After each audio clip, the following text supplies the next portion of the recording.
c'est le porte de rentrée de la culture, qu'on va dire. Viens apprendre avec nous autres, viens marcher avec nous autres, viens voir qu'est-ce qu'on peut, apprendre de chacune. L'offre touristique autochtone est variée à travers les MRC de la région, Anisipi dans Amos-Arikana, mais aussi des powwows à Picogan et Témiscamingue First Nation notamment.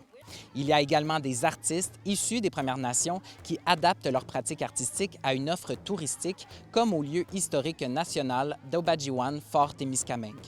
Au Témiscamingue, il y a le Fort Témiscamingue, au Batchiwan, qui, là, ben, on a Carl Chevrier, qui est un artiste autochtone, qui va construire un canot de cèdre, puis qui explique là, de A à Z comment ça se fait. L'art devient donc une opportunité de rencontre qui permet aux Autochtones et aux Allochtones de mieux se comprendre, selon l'artiste. On veut que le monde qui vient visiter, de remettre le nom dans l'histoire. Viens attacher, viens nettoyer des racines, viens apprendre avec nous autres.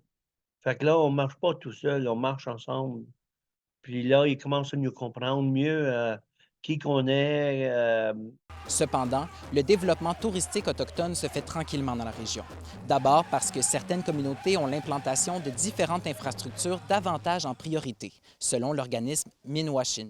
Dans un développement très rapide des communautés dans lequel, on le sait, ils ont beaucoup de choses à gérer, leurs services de santé, d'éducation. Donc, le développement touristique de partager à l'autre, actuellement, c'est moins la priorité. Justement, pour être en mesure de partager leur culture au plus grand nombre, Minwashin explique qu'il y a une nécessité de réappropriation culturelle d'abord au sein des Premières Nations. De mettre toutes les énergies en ce moment sur la préservation de la culture, de prendre le temps avec les aînés. On sait que la langue est en danger actuellement, le nombre de locuteurs, la culture. Donc, il y a un besoin de transmission, de sécurisation culturelle.